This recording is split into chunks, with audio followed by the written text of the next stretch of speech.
के अल्पसंख्यक सलाहकार समिति की बैठक में लोकसभा में विपक्ष के नेता राहुल गांधी ने एक बड़ा राजनीतिक बयान दिया है।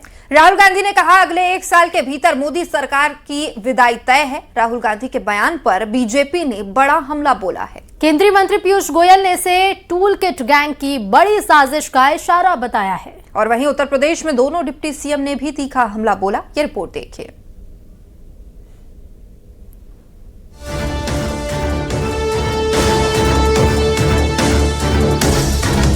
कांग्रेस अल्पसंख्यक सलाहकार समिति की बैठक में राहुल गांधी ने कहा है कि अगले 1 साल में मोदी सरकार गिर जाएगी। राहुल के इस बयान पर केंद्रीय मंत्री पीयूष गोयल सोशल मीडिया पर पोस्ट कर लिखा, राहुल देश को अस्थिर करने का सपना देख रहे हैं। टूलकिट गैंग की एक बड़ी साजिश की ओर इशारा है। देश में अराजकता फैलाने की गंभीर साजिश है। लोकतंत्र से नहीं हारा सके तो हिंसा फैलाना चाहते हैं। देश की जनता समझदार है, टूलकिट गैंग को समझती है। इंडिया गठबंधन की साजिश कामयाब नहीं हो पाएगी। राहुल गांधी के बयान पर संबित पात्रा और सुधांशु त्रिवेदी ने भी राहुल पर बड़ा हमला बोला है। 54 देशों में गए थे। इन सब आकाओं के साथ बैठ करके भारत में लोकतंत्र को कैसे समाप्त करना है, भारत में अराजकता कैसी लानी है, उसकी जो प्लानिंग हुई थी, उस प्लानिंग का कहीं न कहीं कल लीकेज हुआ है राहुल गांधी के इस वक्तव्य से। अब अराजकता के द्वारा सत्ता परिवर्तन का यह जो दुष्प्रयास है, यह दर्शाता है कि अब वो माओवादी हिंसक अराजक राजनीति की तरफ आगे बढ़ रहे हैं। यूपी सरकार में दोनों डिप्टी सीएम केशव प्रसाद मौर्य और ब्रजेश पाठक ने राहुल गांधी और अजय राय के जरिए पीएम मोदी पर दिए गए विवादित बयान पर तीखा हमला बोला है। संस्कार हैं, वही प्रदर्शन इनके नेता श्री राहुल गांधी उसी प्रकार की निम्न स्तरीय भाषा का प्रयोग उनके प्रदेश अध्यक्ष के द्वारा किया गया है। इसकी जितनी भर्त्सना की जाए वो कम है। कांग्रेस पार्टी और राहुल गांधी जी पूरी तरह से मानसिक अवसाद की अवस्था से गुजर रहे हैं। सत्ता की भूख उन्हें इस ओर ले गई है, वो फ्रस्ट्रेशन की हद से गुजर रहे हैं। कांग्रेस अल्पसंख्यक सलाहकार समिति की बैठक में राहुल के बड़े दावे के बाद से बीजेपी हमलावर है। राहुल जहां इसकी वजह से बढ़ते आर्थिक असंतोष को बता रहे हैं, वहीं बीजेपी ने इसे कांग्रेस का टूलकिट प्लान बता दिया है। Bureau report, news 18, Uttar Pradesh, Uttarakhand. मंत्री ओम प्रकाश राजभर लखनऊ की सड़कों पर ऑटो चलाते हुए नजर आए हैं। ऑटो के जरिए जमीन से जुड़े नेता वाला संदेश दिया और अखिलेश पर जमकर पलटवार किया। उन्होंने कहा जैसे अखिलेश और उनकी पार्टी ने उन्हें ऑटो वाला कहकर ट्रोल किया, अब यही उनकी पहचान 2027 में अखिलेश और समाजवादी पार्टी को हराने का काम करेगी।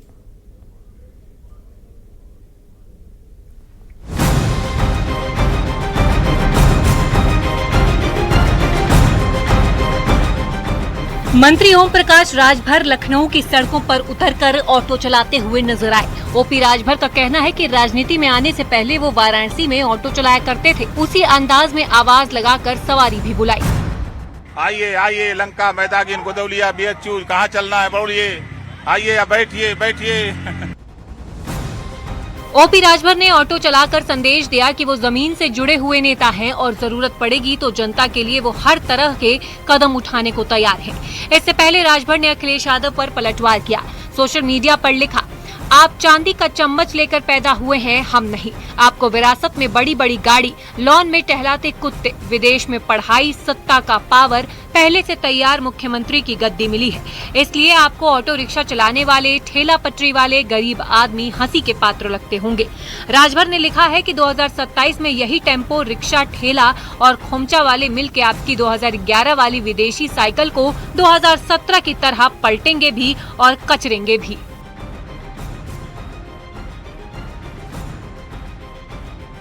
एसपी, बीएसपी और आपके सैकड़ों कार्यकर्ता लखनऊ में एसबी-एसपी में शामिल हुए। इस मौके पर उन्होंने अखिलेश यादव पर तीखा हमला बोला। उन्होंने कहा कि जिस तरह से उन्हें ऑटो वाला कहकर समाजवादी पार्टी ने ट्रोल किया, वो उसकी गरीब विरोधी सोच है।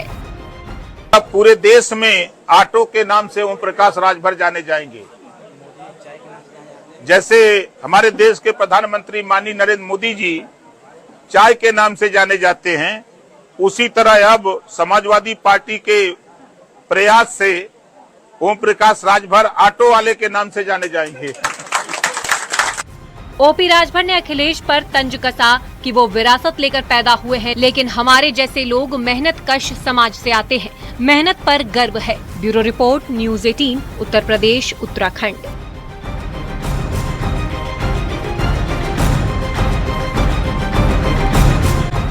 पुलिस की अजीबोगरीब स्थिति देखने को मिली है। एक कुख्यात गैंगस्टर के घर छापेमारी करने पहुंची पुलिस को लोगों ने घेर लिया। गैंगस्टर और पुलिस के बीच बातचीत भी हुई, जिसमें तलाशी को लेकर बहस होती रही। घर के बाहर काफी देर तक हाई वोल्टेज ड्रामा चलता रहा। गैंगस्टर के परिवार का रौब देखिए। पुलिस से कहा कि पहले आपकी तलाशी होगी, उसके बाद घर के तलाशी की परमिशन मिलेगी। बिना वारंट का भी सर्च किया जा सकता है। सर्च करने के लिए भी हम देने को लिए तैयार हैं, लेकिन वारंट दिखाना होगा। ठीक है, आप लोग यहीं रहिए, 5 गो चलिए साथ में, इधर जिधर आप लोग जाइएगा उधर हम भी जाएंगे।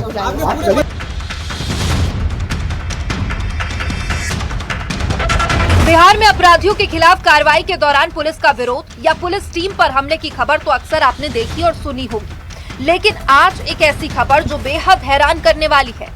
बिहार में उस वक्त अजीबोगरीब स्थिति देखने को मिली जब कुख्यात गैंगस्टर सोनू मोनू के घर छापेमारी करने पहुंची पुलिस की पहले खुद तलाशी ली गई। मामला पंचमहाला के नौरंगा जलालपुर गांव का है, जहां बीती रात अनंत सिंह के समर्थक पर फायरिंग की घटना के बाद पुलिस गैंगस्टर सोनू मोनू के घर जांच के लिए पहुंची थी। बताया जा रहा है कि पुलिस बिना वारंट के तलाशी लेने पहुंची थी, जिसका परिवार ने विरोध किया। इसी दौरान मोबाइल पर पुलिस और सोनू के बीच बातचीत भी हुई है, जिसमें तलाशी को लेकर बहस होती रही। ये है हमारे घर पे आ गया है। आप कानून पढ़ लीजिए। बिना सर्च वारंट का, सुनिए, बिना सर्च वारंट का भी, बिना सर्च वारंट का अगर मुझे किसी चीज़ का पता चलेगा कि एकाएक जो है कोई चीज़ घर में छुपा कर रखा गया है जो हटाया जा सकता है, उसको हम तुरंत बिना सर्च वारंट के 2 स्वतंत्र साक्षी रख करके उसको हम सर्च कर सकते हैं। नहीं सर जी, ठीक है, जो हम बात बोल रहे हैं उसको आप रिकॉर्डिंग कर रहे हैं सब लोग। अगर हम गलत बोल रहे हैं तो कोर्ट है ना उसके लिए।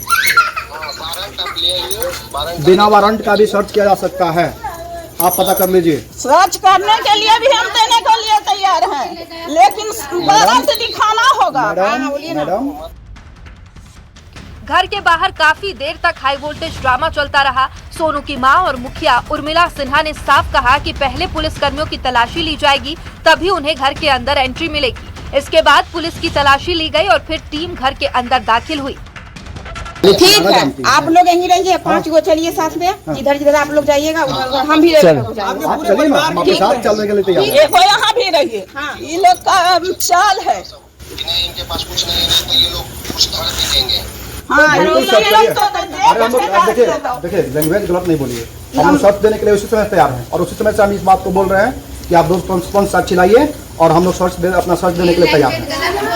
उसी समय से बोल रहे हैं आप। तलाशी अभियान के दौरान पुलिस ने एक संदिग्ध बाइक बरामद की, जिसके एक मामले में तलाश की जा रही थी। घटना का वीडियो सोशल मीडिया पर तेजी से वायरल हो गया।